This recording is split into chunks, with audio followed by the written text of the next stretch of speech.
네, 안녕하세요. CDR 시스템의 대표를 맡고 있는 안기탁입니다. CDR 시스템은 커스터머 드리븐 로봇이라고요. 그런 의미를 가지고 있는데 로봇을 한번 만들어 봤었어요. 개발하고 양산까지. 그랬는데 만드는 거하고 시장에 이제 호응에 답하는 거하고는 또 다른 문제 같습니다. 그래서 지금 다시 회사를 한번 시작할 때는 고객이 원하는 로봇들을 그리고 로봇 기술을 개발하고 제공하고자 했었고, 그러다 보니 이름이 그렇게 CDR로 정해지게 됐네요.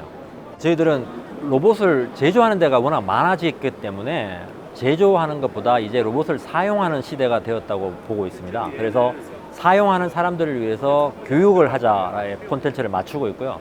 그 중에 하나가 이 RWRP라고 해서 저희가 이름 붙이기를 로봇 위드 리얼 프로그래밍이라고 하죠.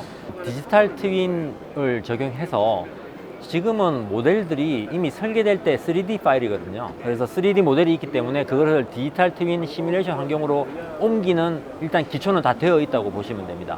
그거를 이용해서 저희들은 먼저 실제 로봇을 대하기 전에 시뮬레이션 환경 안에서 미리 시뮬레이션 모델을 가지고 학습을 하고요. 그런 다음에 결과물을 실제 적용해 보는 단계를 거치도록 한 거죠. 시작은 코로나 시기에 창업을 했기 때문에 어쩔 수 없이 비대면 기술을 찾다 보니 됐고요. 이게 효과가 굉장히 컸었습니다. 온라인으로 먼저 기본을 다 배우고 그 다음에 실습을 하면서 실습 프로젝트로 컴피티션을 하고 그 경쟁된 결과물을 가지고 나중에 실제 하드웨어의 결과를 비교하면서 느끼는 어떤 경쟁심? 저는 집단지성이라고 보는데 누군가 한 명이 조금 나은 결과를 내면 빠르게 더 나은 결과들이 나왔어요. 요즘 AI 시대라고 하지만 AI도 최적 솔루션을 바로 찾아내는 게 아니거든요.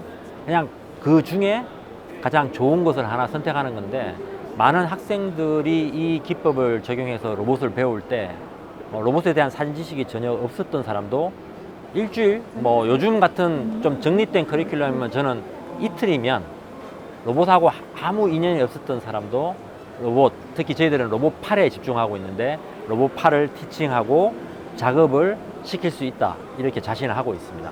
학교, 대학이죠. 아무래도 교육 쪽이니까 대학이 있고 요새는 로봇을 배우고자 하는 사람들이 많아요. 어떤 새로운 신사업군이 되다 보니까. 그래서 취준생 분들을 위한, 그래서 각종 로봇 협회라든가 이런 데서 교육 과정을 많이 만들어 놔요. 그런 교육 과정들에 적용이 되고 있습니다. 근데 저희들은 이런 교육 과정이 이제 한국뿐만 아니라 사실은 로봇을 배우고 싶어 하는 건 마찬가지일 거잖아요, 해외로.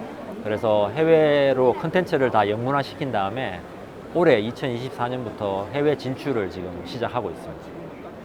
회사 이름이 이제 커스터머 드리븐 로봇인 CDR이었는데, 로봇을 하다 보면 이렇게 로봇을 적용할 수 있을까, 우리도 쓸 수 있을까라고 문의해 보는 분들이 많았어요.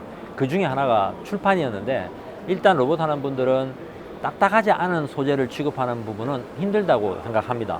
종이가 마찬가지거든요. 그래서 저도 처음에는 좀 네거티브 했었는데 현장을 이제 부탁을 받고 가서 보니까 생각보다 아이디어를 약간 쓰면 해결할 수 있겠다고 싶은 문제가 있었어요. 그리고 가장 똑같습니다만 어느 분야나 사람이 없다는 거고요. 인쇄 쪽이 특히 영세하신 분들이 많거든요. 정말 인력 문제 때문에 고민을 많이 하고 계셔서 그냥 이렇게 아이디어를 내서 한번 해보면 어떨까요 했는데, 이게 운이 좋았다고 봐야죠. 저희가 낸 아이디어가 굉장히 잘 워킹을 했어요. 그래서 바로 출판 쪽에 그 기업에 시연이 됐죠. 데모가 되고, 그래서 그분이 오히려 저희한테 투자도 하시게 되고, 이런 식으로 좀 굉장히 좋은 아이템을 잡은 것 같습니다. 그래서 이 출판 쪽에 협동 로봇이지만 로봇을 쓸 수 있는 공정이 아마 내년에 이제 아예 시장을 대상으로 해서 오픈되어서 판매가 될 예정입니다. 네, CDR이라는 이름으로 제가 제일 해보고 싶었던 게 있는데, 커스터머 디자인드 로봇이라는 거예요. 그러니까 로봇은 하나의 제품입니다. 워낙 요즘은 생산하는 데도 많아졌고, 특히 중국부터. 그런데 우리가 사서 쓰는 사람 입장에서는 그냥 그 로봇 모델을 사서 적용하는 것밖에 안 돼요.